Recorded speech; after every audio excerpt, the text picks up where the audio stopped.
we hear the word algebra, we think it is all about A, B, C and X, Y, Z, and it has no relevance to our daily life. But today's video is all about dispelling that myth. Take any two consecutive numbers. I am taking 48 and 49. Then how do you find 49 square minus 48 square? What do? You take 49 into 49, you find the answer. 48 into 48, you find the answer. Then you subtract them. That will give you the final answer. Now what if I tell you all you have to do is add 49 and 48? That will be your final answer. What is 49 plus 48? It is 97. Now this is your final answer. How did we get this? This brings us to the first algebraic identity that we are going to study today. If you want to find the difference of two squares, what do? Take both the numbers, add them, again take both of them, subtract, and then multiply the answers. That will give you the final answer. Now the difference of two consecutive numbers is always 1. So that is why just 49 plus 48 should give you the final answer. Now let us use this identity to find a shortcut in a theorem which is probably the most used and abused in high school mathematics, the Pythagoras theorem. We all know how it goes, right? Suppose there is a building. I don't know what is the length of the building, but at certain time of a day it casts a shadow which is 450 meters. The distance from the top of the building to the shadow is 550 meters. Then how will you find AB? Applying the Pythagoras theorem, because it is a right angle triangle, right? So what will AB be? It will be square of the hypotenuse. Remember, the hypotenuse is always the longest side in a right angle triangle, minus the other side square. Then are we going to square these numbers and then subtract them? No. Simply add both the numbers. When you add 50 plus 50, 100, it carry over 1. This will be your first number. Into, subtract them. The last two digits are same. That means the last two digits will be 0 when you subtract. And there. This is 100 root 10. Now let us learn more about this identity. What does it actually do? It actually equates terms and factors. What are terms and what are factors? Terms are any algebraic expression that is separated by a plus sign or a minus sign. For example, this is 3 terms. So here what do you have is 2 terms. 2 algebraic expressions separated by a minus. Remember, multiplication and division do not matter. For example, 2AB. What you don't see is actually there is a multiplication sign in between. We just don't bother to put it. It is like how in English you say return back my money. Does that make sense? Return means give back. So when I say return, the back part of it is understood. We don't say return back. It is either give back my money or return my money. So just like that, the 2AB, the multiplication sign here is understood. You don't write it. That is bad manners.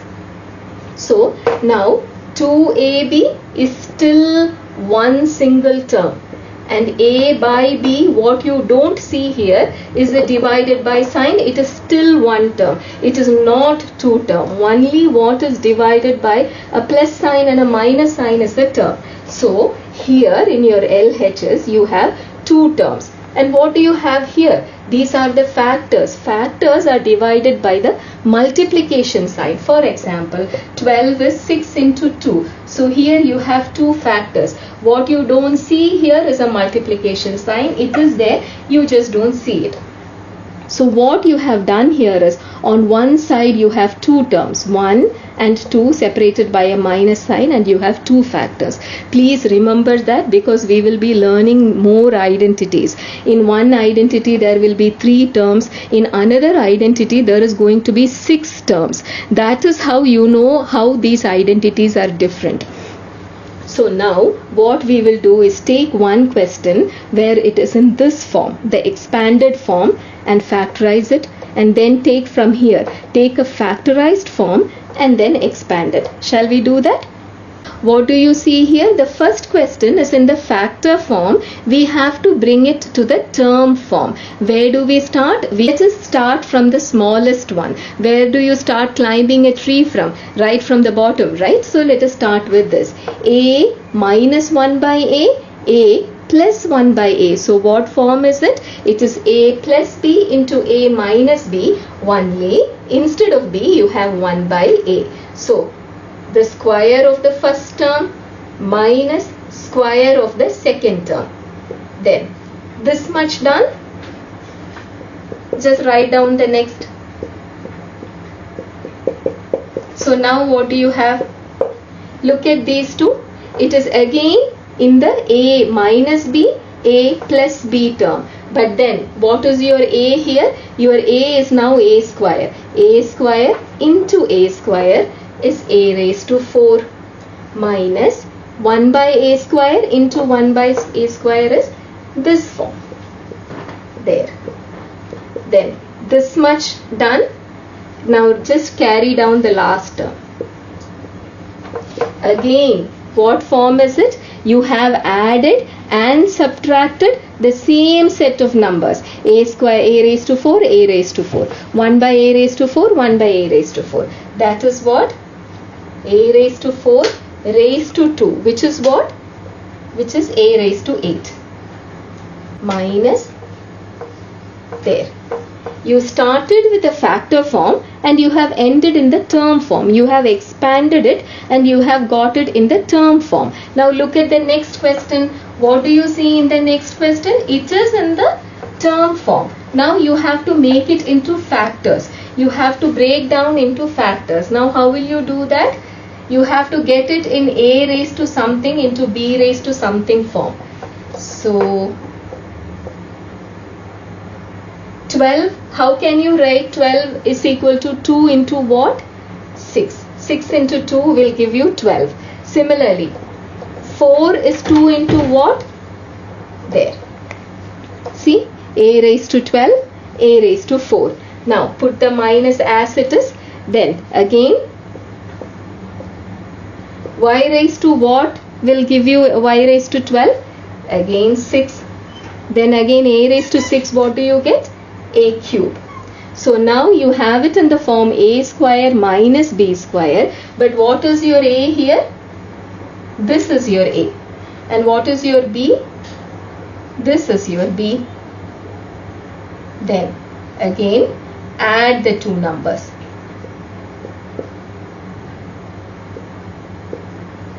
There.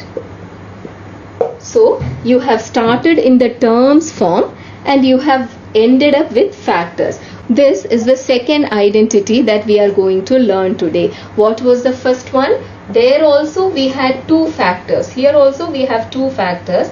But the last one we learned also had two factors. But what was different with the factors? Here both the factors are equal. It is just like writing 6 into 6. Both the factors are equal. It is A plus B, A plus B. But in the last identity that you learned, they were different. For example, if A is 5 and B is say 2, then this would be 7 into 3.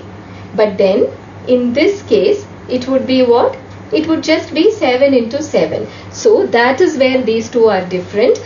Both of them have two factors, but in this the two factors are same. So we write it like this. And what is the answer? Square the first number and whatever you see here, multiply it. 2 into A into B. And then square of this. Now let us see different variations of this one identity. Here we have taken both A and B as positive, right? What if one of them is negative? What if both of them are negative? Let us take first B as negative. Then what do you get? A plus B is a negative number. So that means minus B. Now does this make sense? If you have this you can carry out only one operation at a time. Either you can add it or you can subtract it. Which one do you choose? Count the number of negative signs. An odd number of negative signs means it is negative. An even number of negative signs means it is positive. So a minus minus b is actually a plus b because it has two negative signs. So count the number of negative signs. Here there is only one negative sign. That means you can just shortly you can write it like this. Then what is the next thing you have to know? How do you multiply negative numbers? For example, 1 into minus 2 into minus 3 into 4. What do you do? Find the numerical value. Numerical value will be 24. Then again count the number of negative signs. And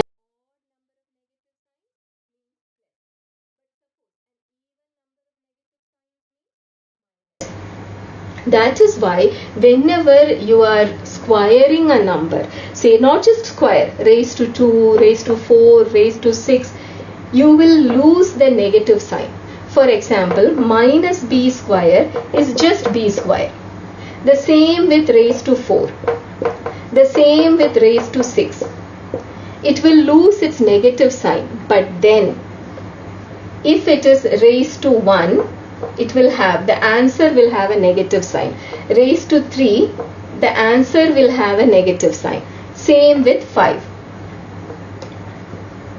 So, let us start. And always remember in algebra, then the sign here belongs to this number. This sign, this minus sign belongs to this b. So, what is the square of the first number? A square. Then multiply all the numbers you see here. What do you see? You see a 2, you see a, you see a minus b. So minus 2 into a into b. And then minus b square. You are squaring. Raised to 2, raised to 4, raised to 6. That will always give you a positive answer. So this is your final answer. Now tell me, what if both are negative? Minus a minus b square. Then what do you do? It will be the same as a plus b the whole square. Why is that? What is minus a square? It will still be square. 2 into minus a into minus b, two negatives make a positive. And this, it will again be b square. See? So if both are negative, these two will be same because you're squaring. If you're cubing, you will get a negative answer. You are squaring, so then you lose the negative. So this is our second rule that we learned today.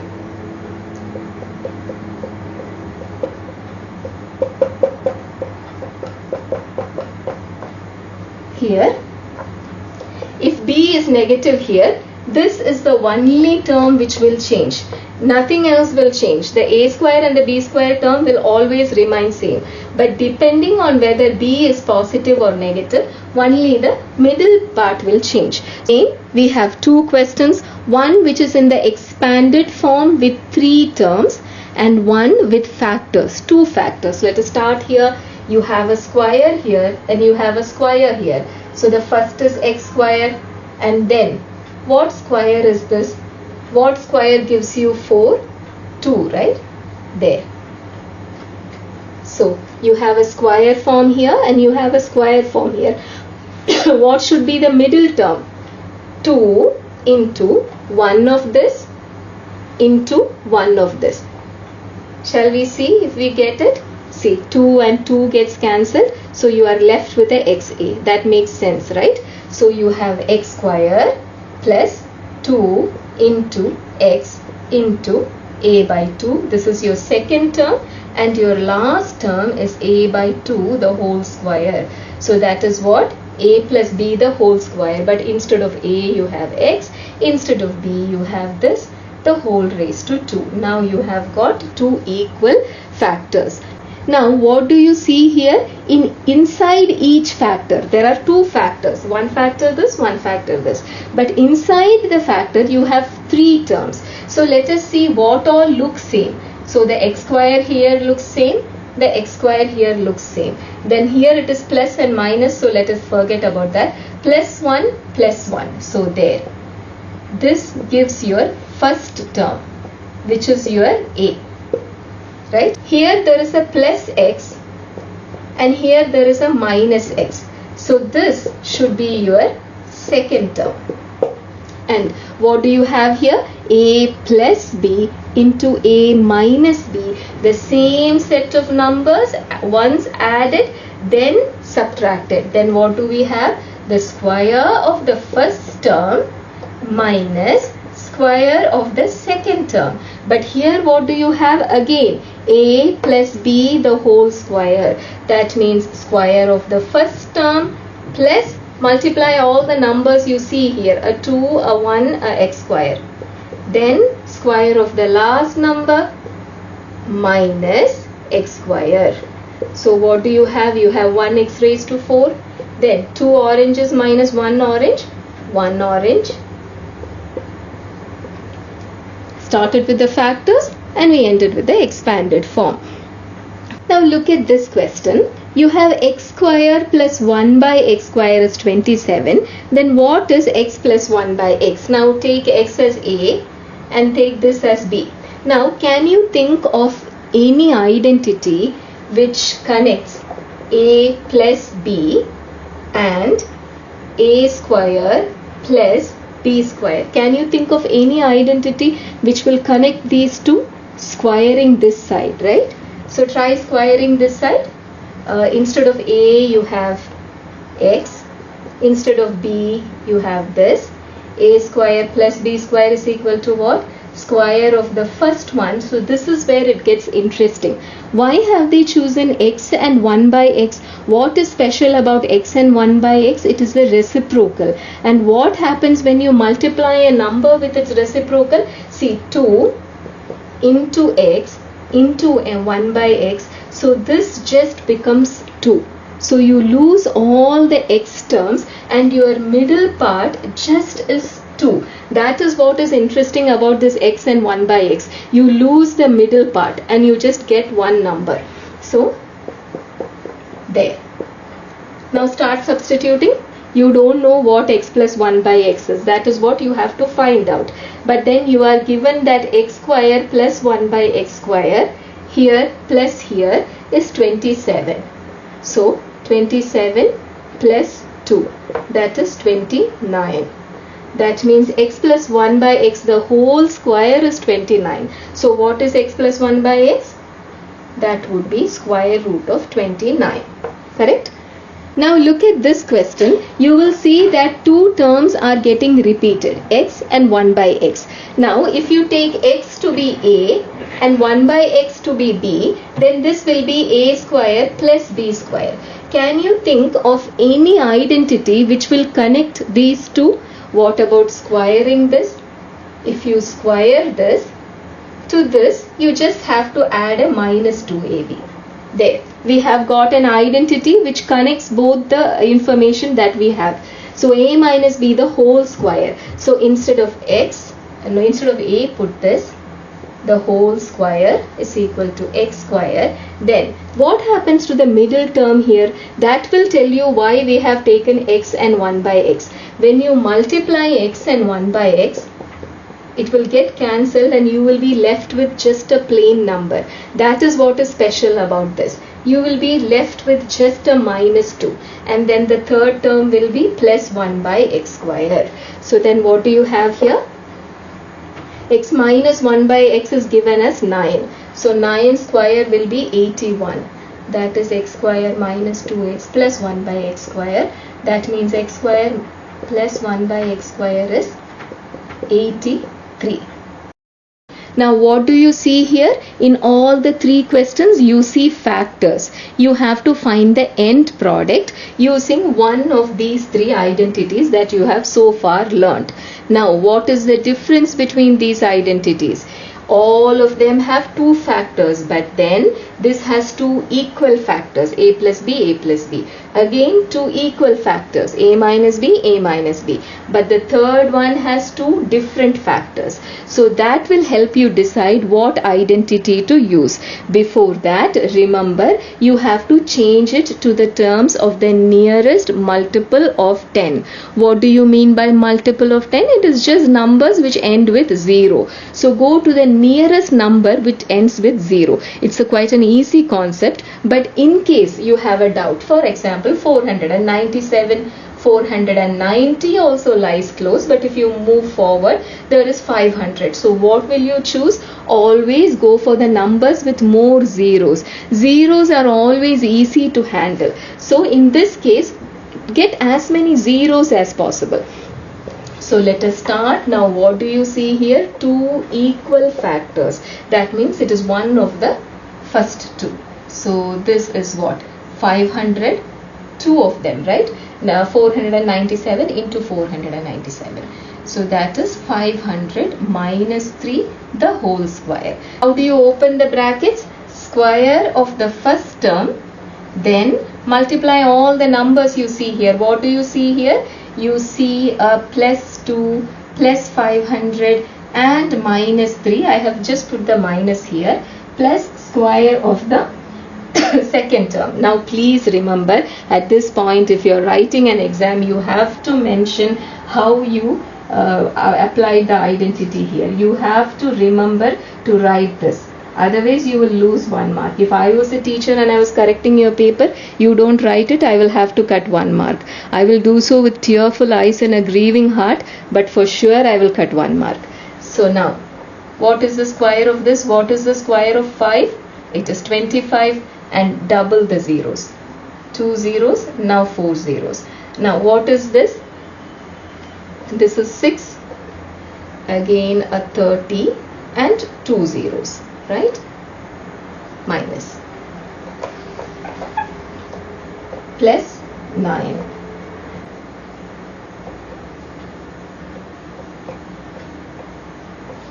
There, this is your answer. Now look at the second question. You have two different factors here, 97 and 103. Express both of these numbers in the terms of the nearest multiple of 10. So what do you have? 100 minus 3, 100 plus 3. Two numbers, once added, once subtracted. A plus b, a minus b. Then applying the identity, you have 100 square. Square 1, double the number of zeros. Then minus 9 will give you this answer. So look at the third question. Again you have two different factors. When we split them, it looks like this. There is a problem. See how many numbers are involved? 3 numbers are involved. And what form does it look like? There are two factors and the first term is same, 100, 100. And then you have two more numbers, a 3 and a 5. So we are dealing with 3 numbers here. Now this is the next identity that we are going to study. It is one of the most interesting identities, but it has a lot of subcategories. So it warrants a special class of its own. So we will do it in the next class, inshallah. Till then, Assalamu alaikum.